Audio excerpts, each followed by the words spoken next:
us about your experience with your clients and the relationship between the people who have seemingly psychological problems, but sometimes they're biological in causation. You know, for someone that might have anxiety coming to you, for example, but come to find out biologically they have hyperthyroid or something of this nature. Are you know, the mind-body connection, are you seeing that a lot?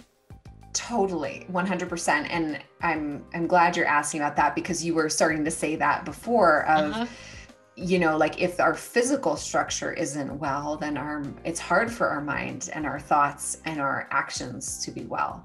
And that's why I love people like you who do holistic work, health coaching, fitness training, you know, looking at the gut, looking at all of it. So, I should just start off by saying that I am a huge proponent of integrative approaches. So Yes. when and where medication is required for mental health concerns, I am not anti-medication. I am always going to be challenging and encouraging my clients to look deeper, because the issue with a lot of psychopharmacology is that it doesn't actually get to the root issue. So somebody may lower the anxiety or the depression, they might take an edge off, but they still don't get to fully thrive. They don't get to have an optimal life experience. And that breaks my heart. And that's why I have become such an advocate over the years of integrative medicine, you know, functional fitness, nutrition, all of that, because I see that that's where people really get to oftentimes live more into their full potential when the whole system is humming and functioning.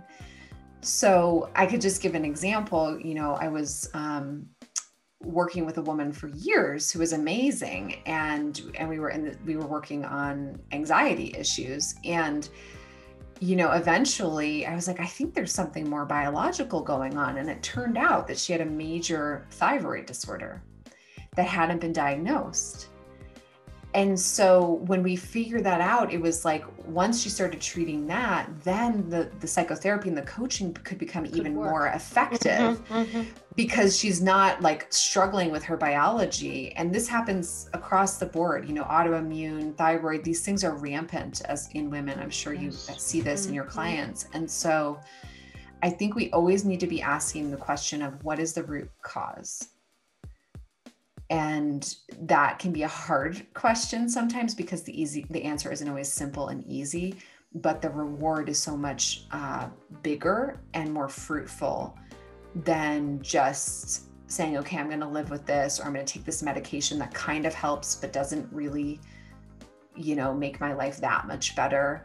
I just want women to hear that, like, you deserve and you are worthy of doing the deeper investigation and getting the help you need to experience greater wellness. And sometimes that's a long journey, a short journey, but you are worthy regardless of how long or how confusing the path is. And I would add to that, keep going till you get the help you need, because don't give up. Like, you might, I'm so glad you said that about getting the help you need, because when what you just said, what comes to mind to me is, people, to find the root cause, you have to stay open-minded to every possibility, whether it be pharmaceuticals, maybe that's your answer, whether it be, you know, forest bathing, eating more granola, who knows, but stay open-minded and don't be dogmatic as to, no, that could never work, that's woo-woo, or that's, I don't take drugs, or whatever. Just be open-minded to your healing and however that help comes to you. And if you've been looking for help, keep looking till you find your answer, because, you know, maybe this practitioner isn't the one, but the next one around the corner might be the one.